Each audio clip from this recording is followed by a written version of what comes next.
Yeah, good morning. Good morning, sir.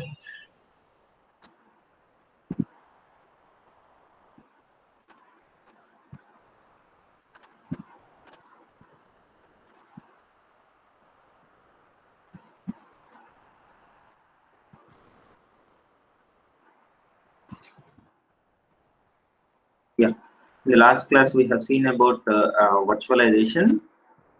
It's a kind of creating some virtual environment that can be in the form of virtual hardware or virtual software. We will be creating such kind of environment. Such process we call it as virtualization. And there are some motivations why we went for virtualization. These were discussed in the previous classes. Increased performance and computing capacity in each and every computing device, and that capacity we are not using 100%. So that remaining capacity which we are not using, that can be utilized, that can be given for some other people who can be needed. Such kind of motivation, with that motivation we have this concept called virtualization. Then a lack of space grading initiatives, and rising of administrative costs, these all things um, motivated to introduce the concept called virtualization. Next, this is a virtualization reference model. We have seen guest, virtualization layer, and host layer. Three layers we have seen. Guest is nothing but actually end user who will be giving the request. Virtualization layer is nothing but who will provide such kind of platform in order to utilize the virtual hardware or virtual software, virtual storage, all these things. So such kind of environment will be created by using virtualization layer, where we will be having virtual machine manager, VMM. Okay, and the host is nothing but actual physical hardware or physical storage or networks which we will be having actually, that physically exist. Okay, that is host. Depending upon this host layer only, virtualization manager, that virtual machine manager could able to provide virtual environment for guests.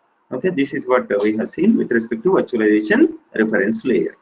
Next, characteristics of virtual environments. These are the basic requirements in order to, while designing virtual machines or virtual environment, we need to provide, we need to ensure that some security will be, we have to provide. It's like whatever the guest or user will try to do, that has to be monitored, that has to be controlled and filtered. Those instructions which were given by the guest, those have to be filtered, and only the instructions which are not harmful to actual physical storage or physical hardware, those will be allowed. Such kind of filtering activity should be present at a virtual machine. That is what the first characteristic, that is increased security. There should be a control and a filter activity. Okay, next, managed execution. In this sharing, that means if we have huge computing capacity server, then if you wanted to provide that computing capacity for several users, then virtual machine should be able to share that resources, share that computing power to several guests. That is um, what you call another characteristic of virtual machine. Next, aggregation, in the sense, if we have several servers, but guest requires one machine which is having a huge computing power, then virtual machine should be able to aggregate entire computing power and should be able to give. That is what the second one, aggregation. Next, emulation, in the sense, it should be able to provide some sort of interface where user will feel that actual hardware exists for this particular guest exclusively. That is what emulation. And then isolation. Isolation, in the sense, pertaining to some computing power, other resources which are required, like storage, network, all these things can be utilized exclusively. Such kind of isolation illusion which it should be able to provide. That is another characteristic. And the portability. portability we have seen with respect to several examples like jar file kind of thing. If you provide such kind of portable nature, then what you call that virtual machine, virtual hardware or the environment which we have created, that can be transported. Okay, that is what the portability meaning. Okay, this is the example we have seen. This diagrammatic representation of these are sharing, aggregation, emulation, isolation. Next, coming to the different types of virtualization, we are having execution environment. That means virtually we can provide an environment where user programs can be executed or guest programs can be executed. Such kind of execution environment we may provide. This is one possibility. Another possibility is storage. That is virtual storage will be providing. Next, networks. These are other types of virtual environments what we can provide. Okay, out of these, execution environment is was introduced long back, and a lot of work has been done on this execution environment, providing a virtual execution environment for the guests. Okay, so we'll be considering execution environment. In this, we'll be mainly dealing with two types of techniques. That is, while providing execution environments, whatever the virtual machine, we will be try to understand at this point, but because on top of this point only, we will be continuing our discussion in this class. Try to understand carefully. This process level techniques, system level techniques are. Why we what are these techniques and where we will be using these is virtual machine we are developing on top of the hardware, right? So now, in order to provide virtual execution environment, like from guest to host, we are having in between virtualization layer. Okay, that virtualization layer will consist of virtual machine manager, VMM. That VMM can be communicated to the hardware directly. Okay, can be communicated to the hardware directly. That is nothing but system level techniques. That is by using system level techniques. Next, another possibility is hardware will be having, of course, guest will be having in between virtual machine manager, but in between virtual machine manager and the hardware will be having operating system. That means whatever the virtual machine manager we are having, that will sit on top of operating system rather than on top of hardware. Okay, then that operating system will manage entire hardware. Okay, not this virtual machine. Of course, through this through that operating system, what you call that virtual hardware or virtual software will be provided, but our techniques, virtualized techniques, will be sit on top of operating system, whereas in system level techniques, where this virtual machine will sit on top of hardware directly. That is system level techniques. Got it? Yes.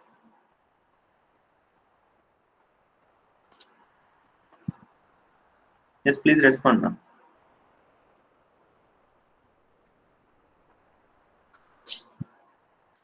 See here, this process level techniques, in the sense we'll be having guest. Okay, we'll be having guest, then we'll be having actual hardware. Okay, hardware. Okay, sir. Yeah. Now here we'll be having virtual machine. Okay, process level, in the sense we'll be in between this virtual machine and hardware, we'll be having what? Operating system. Okay, so this virtual machine manager will sit on top of operating system. Okay, this is process level techniques, whereas this system level, in the sense guest will be having, virtual machine will be having, and hardware will be having.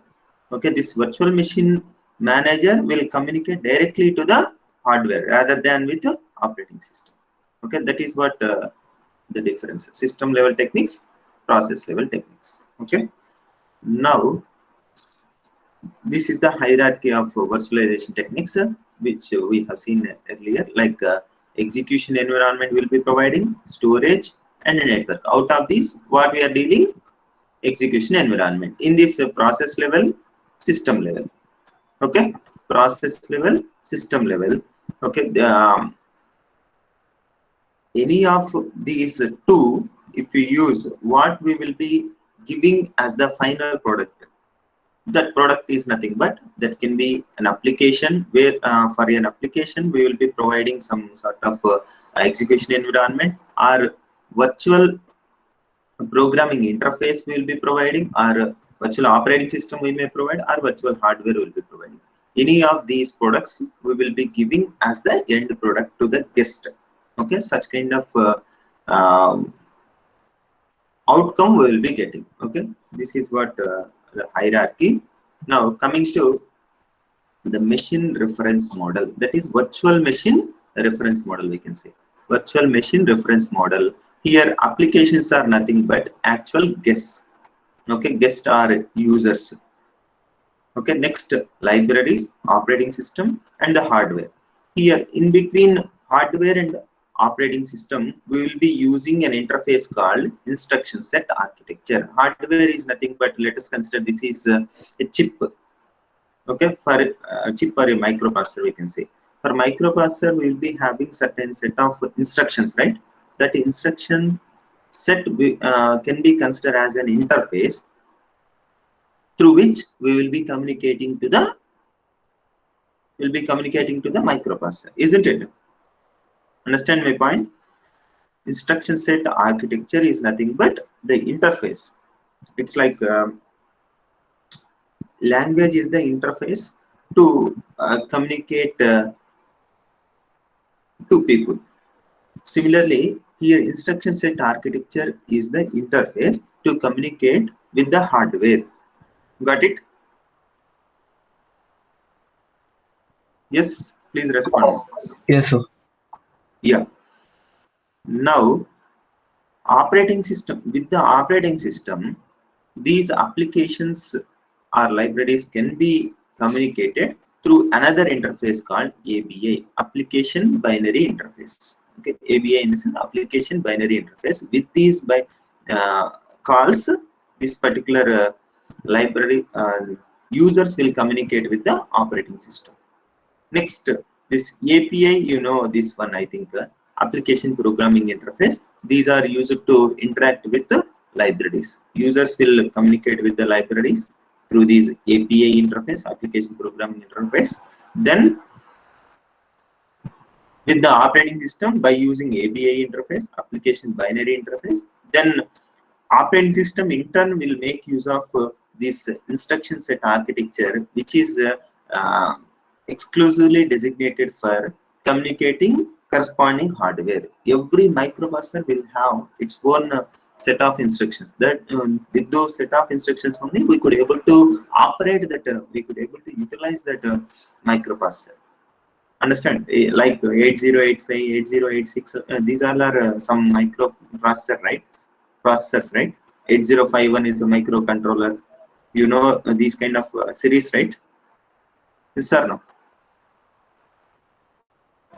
Yes, sir. Yeah, these mic.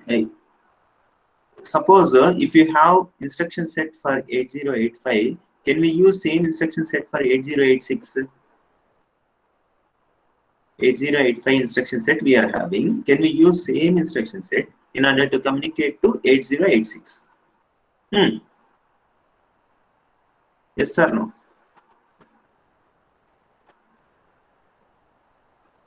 Yes, please respond now. Can we communicate 8086 with the same instruction set as 8085? No. Why? Because the instructions are dedicated for 8085. Okay, it cannot be used for 8086. So such kind of instruction set architecture is given in order to communicate with every hardware. Okay, this can be utilized by operating system. So here you can see this instruction set architecture. Some instructions will be there which will be used by users. Okay, users. These applications are nothing but user applications. It can be used by users directly to communicate with hardware. But some instructions will be there which can be used by only operating system. Okay, to communicate with hardware. So these instruction set architecture we call it as system ISA. Actually, this here system system ISA. System ISA are nothing but the instructions which we will be using, which will be used by operating system in order to communicate with hardware. Okay, user ISA are nothing but the instructions which are used by users to communicate with hardware. Okay, now what is the difference between these instructions and these instructions? Like in operating system, you are having there are two types of instructions: privileged instructions, non-privileged instructions. Privileged, non-privileged instructions. What is meant by privileged? The name itself indicating. Can you give the what is the privileged instruction? What is non-privileged instruction? Yeah, please tell me. What is privileged and non-privileged instructions? Privileged instruction in this. Yeah, any answers? Privileged, non-privileged.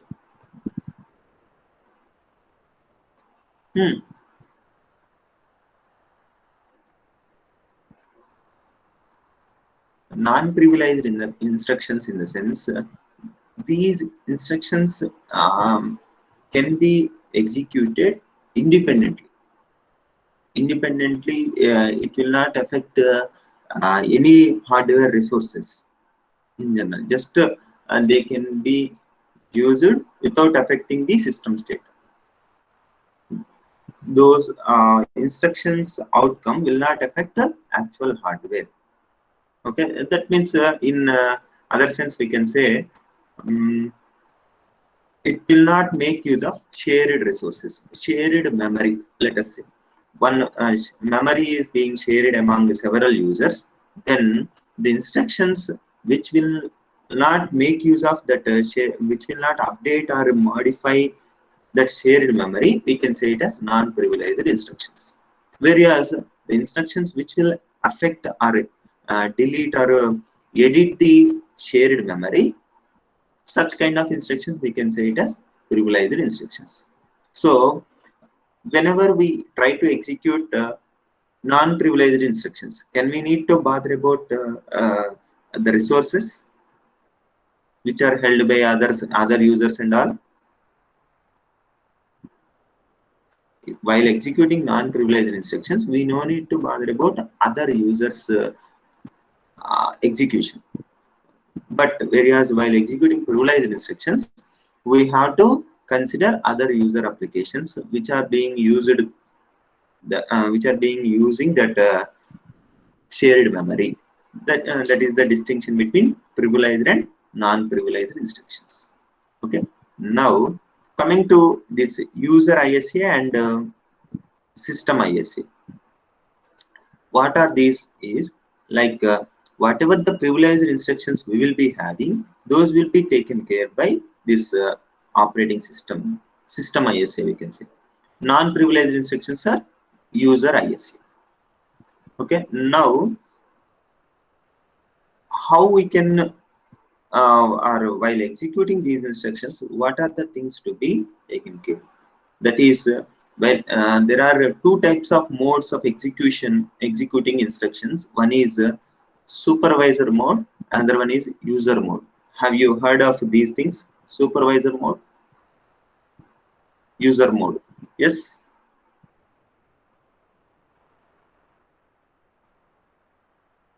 In operating system only, you might have encountered these words. Yes or no? Supervisor mode, user mode. Supervisor mode in the sense whatever the privileged instructions we will be having, which will deal with the shared resources, that can be memory or some other resources.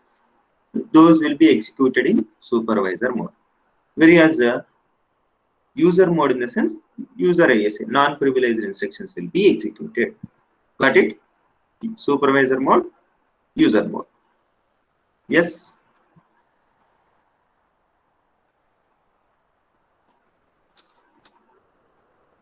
Yes, please respond now.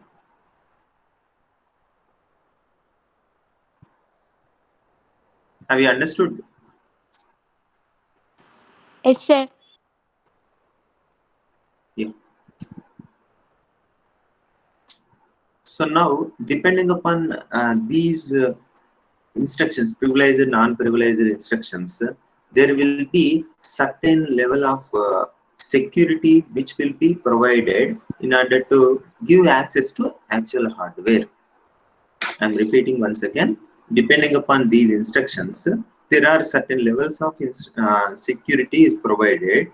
Based upon those, some instructions will be kept nearer to the operating system, nearer to the hardware. Some instructions will be far away from the operating system.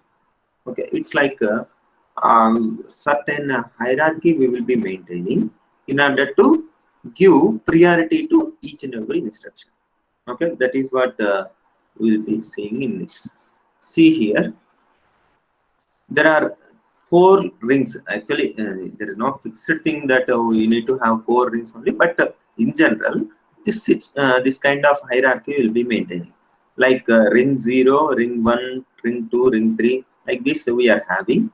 Ring 0 is nearer to the operating system, so it is most privileged mode. Okay, here whatever the instructions we will be having here, these will communicate, these are nearer to the kernel of the operating system. Kernel of the operating system, these are most privileged instructions. Okay, next, on top of it, ring 1, which is lesser than ring 0, lesser than ring 1 will be having ring 2, and least privileged mode is nothing but ring 3 in this example, which is nothing but user mode. So whatever the instructions which we need to execute in supervisor mode, those are ring 0. Okay, whatever the instructions which we need to execute in user mode, those are ring 3. Okay, the at least 2 rings we will be having in each and every environment. That is most privileged mode, that is supervisor mode. Next, least privileged mode, that is user mode. At least these 2 rings will be having, these 2 distinctions, this distinction will be having in each and every virtualized machine. Got it? Why we are having these things? If you understand here, then it will be easier for you here.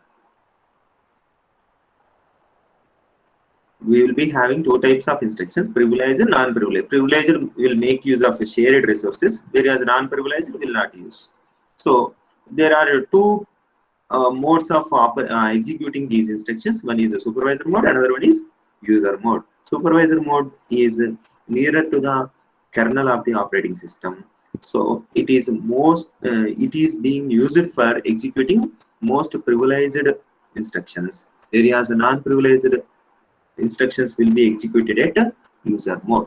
Okay, that is what given. So depending upon the security, the depending upon the level or the ring, the security will be ensured. It's like suppose ring 0, at ring 0, if you give some instruction which will modify the memory, then it will give access directly. Why? Because that is ring 0 instruction.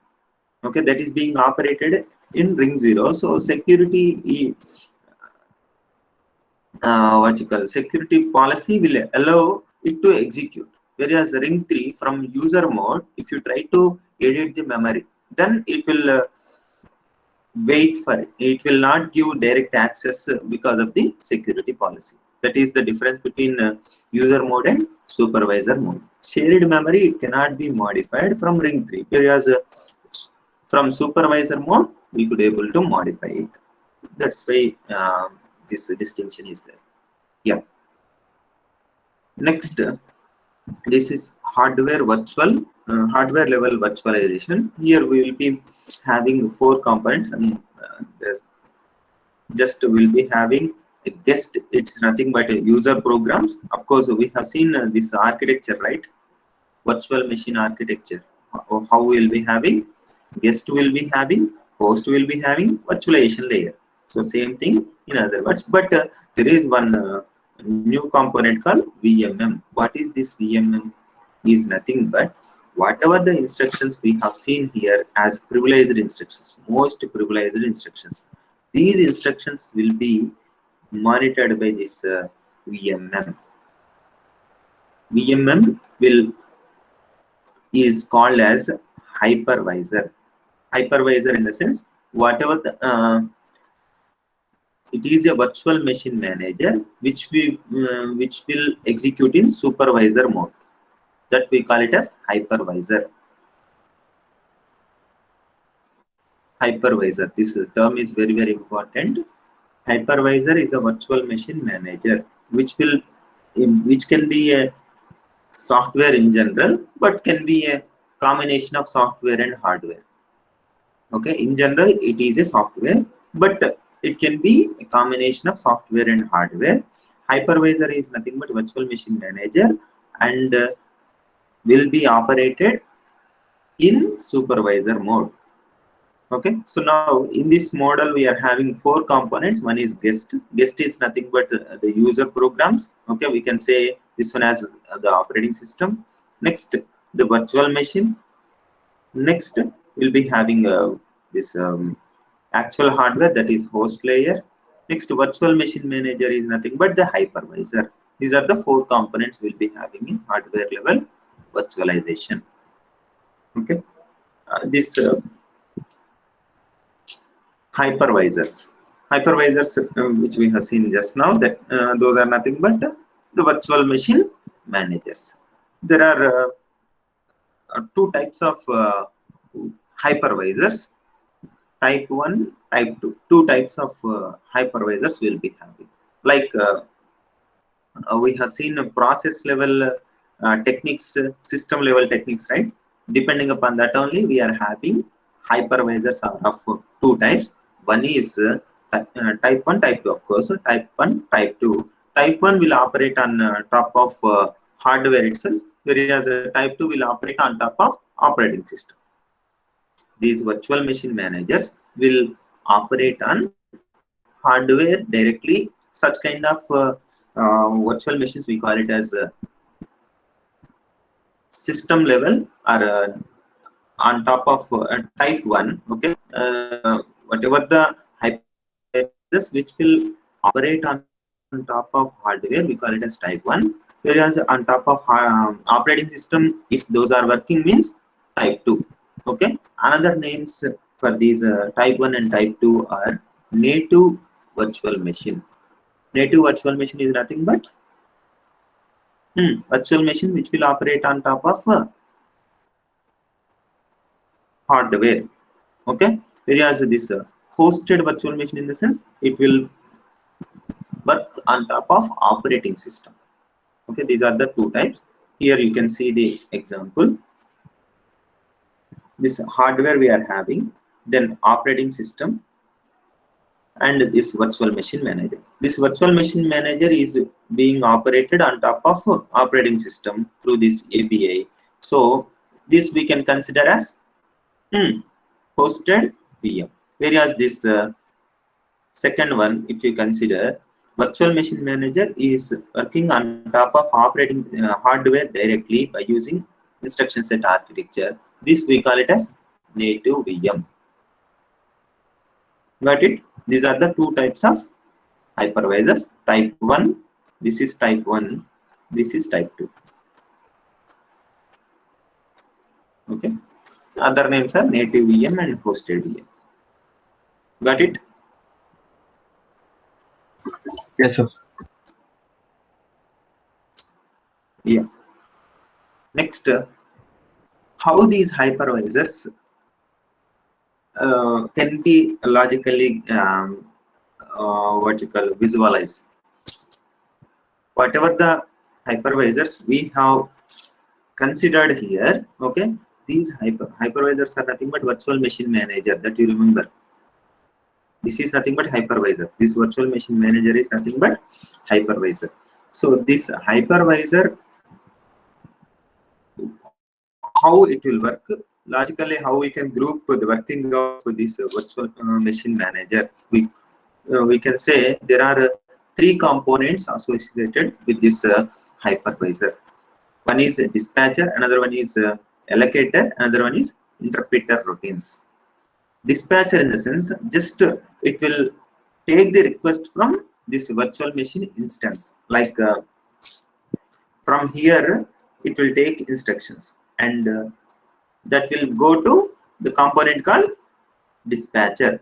What this dispatcher will do, just a dispatcher will take that, and depending upon the type of instruction, it will forward to either interpreter routines or allocator. Try to understand this.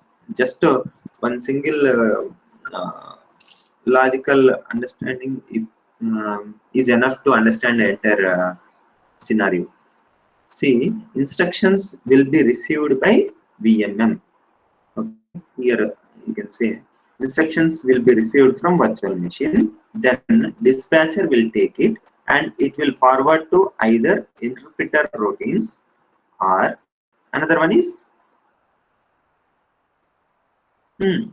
interpret. It will forward to either interpreter routines or allocator. Okay, there are three components in the virtual machine manager. One is dispatcher, interpreter routines, another one is allocator. So if the instruction is of type allocating some resource, then it will be given to the allocator. If the instruction is to utilize some sort of shared resource, then that will be taken care by interpreter routine. It is like some trap instruction or interrupt instruction need to be executed in the sense, then that will be forwarded to interpreter routine. Whereas if the request is to get some sort of storage, some sort of processing capability, such kind of thing means that will be given to allocator. Okay, so here you can see the diagram. Dispatcher will receive all the instructions, okay, from the virtual machine.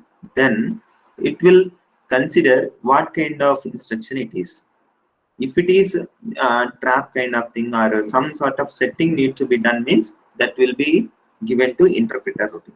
Whereas the instruction is to get the access of one particular storage or get the access of some sort of processing capability, then that will be given to allocator. Allocator will take care of such kind of activity. When to allocator? Here you can see the vertical diagram. By this you can understand. Allocator will schedule it when to use and all. Interpreter routines will be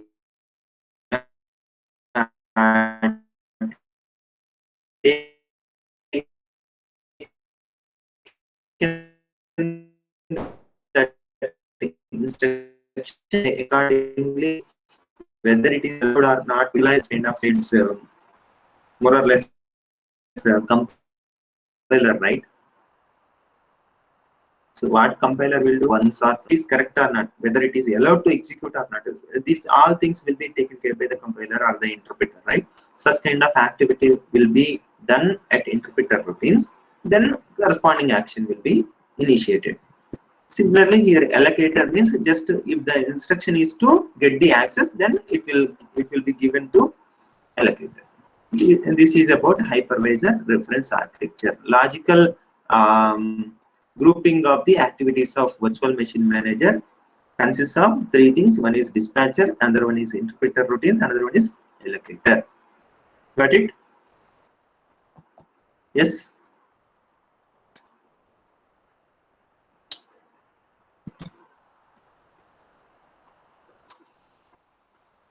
Yes, no? Have you understood? Yes, please respond now. Yes, sir.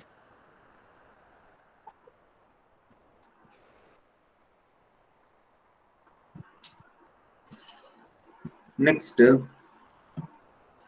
some properties of hypervisors or virtual machine managers are there are three things like equivalence, resource control, efficiency. Equivalence in the sense properties, we can say it as some characteristics kind of things, like whenever give we develop virtual machine manager or the hypervisor, then what is the main goal is it should give same computing capability like what hardware actual hardware will give. Suppose if we have 20 GB of hard disk and some processing 2 cores processor we are having actually, and by using this hypervisor, we are trying to use 10 GB of hard disk and 1 core processor. Then we should be able, user should be able to get same computing power whenever he has that 1 core processor and a 10 GB of hard disk. Same, that means that the performance it should not degrade. Same performance it should be able to give. That is basic property of the requirement of hypervisor to be designed. Next, similarly, resource control. Whatever the shared resources we will be having, those should be what you call managed in proper way. That if one user using that particular one, then others users should not feel that that is used by some other user, so we cannot use such kind of feeling. Other users should not get. Okay, whenever user resource is allocated means user should get that that is exclusively used by that particular user. That is what the resource control. Next, efficiency. Of course, this is more or less the first point. That is after allocating also performance should not degrade. That is efficiency. So these are the three properties of virtual machine manager or hypervisor. The same three things were expressed in terms of three theorems. Okay, those three theorems are: for any conventional third generation computer, virtual machine manager may be constructed if the set of sensitive instructions for that computer is subset of a set of privileged instructions. So here, this is the first property, like this virtual machine manager can be constructed. Okay, for any third generation computer, we can construct one virtual machine manager. Okay, provided if the set of sensitive instructions for that computer, some sensitive instructions will be having, that is subset of all sensitive instructions are privileged instructions. That is what the internal meaning. Try to understand the point. Whenever we are trying to design a virtual machine out of this third generation computer, then all the sensitive instructions are privileged instructions. Privileged instructions we have seen earlier. What is privileged instruction? It will make use of some shared resources, right?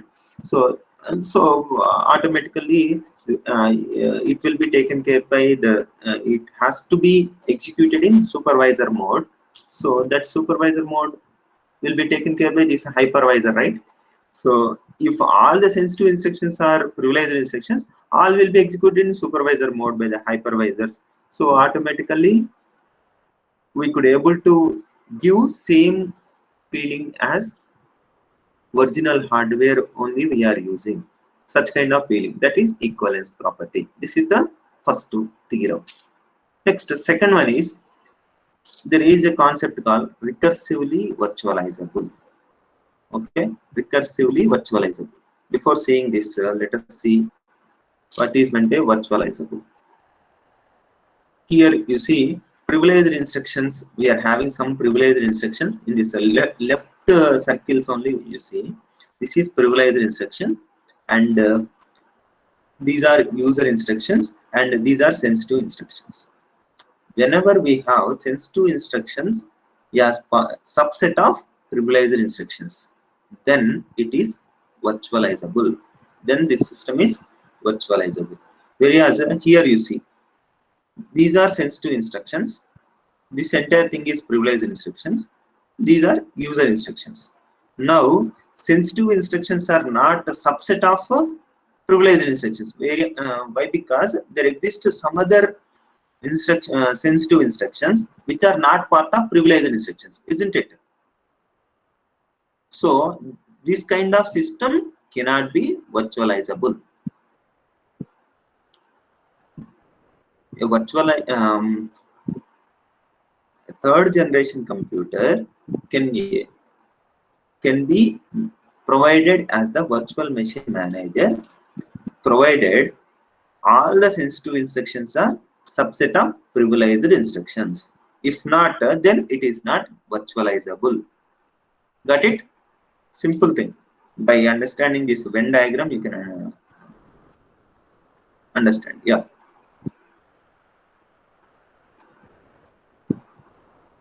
Yes, have you understood now? This Yes, sir. virtualizable, non-virtualizable. Yeah.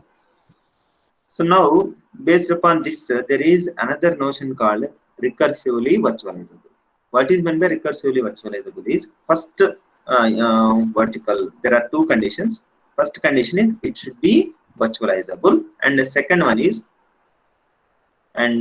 this virtual machine manager or the hypervisor should not have any timing dependencies. Virtual machine manager should not have any timing dependencies, and it is virtualizable. Then we can say this one as recursively virtualizable. There are two conditions. It is virtualizable, and without any timing dependencies, if you can be able to design virtual machine manager, such kind of third generation computer can be considered as recursively virtualizable. Okay, and now another notion called hybrid virtual machine we have. Hybrid virtual machine manager. See, hybrid virtual machine manager. These two are, we have discussed already. This is the first one. This is the second one. Third one is hybrid virtual machine manager. It can be constructed for any third generation machine in which a set of user sensitive instructions are subset of privileged instructions. Okay, conventional third generation machine only, but sensitive instructions are subset of privileged. This is actually the same as this first point, right? Virtual machine manager. But yeah, the difference is there can be some sort of sensitive instructions which can be not part of privileged instructions actually, that we can consider as hybrid virtual machine manager. Actually, I think the definition is not properly given here, but from here, from this diagram, you can understand. Whenever we have some part of the sensitive instructions are part of privileged instructions, some are not, then we can say it as hybrid virtual machine manager.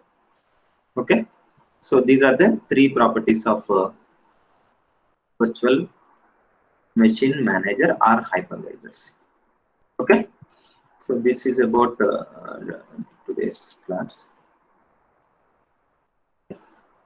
You can enter your roll number and you can leave. From next class onwards, I'll be taking offline only. Okay, at the same time, 9:30 to 10:20.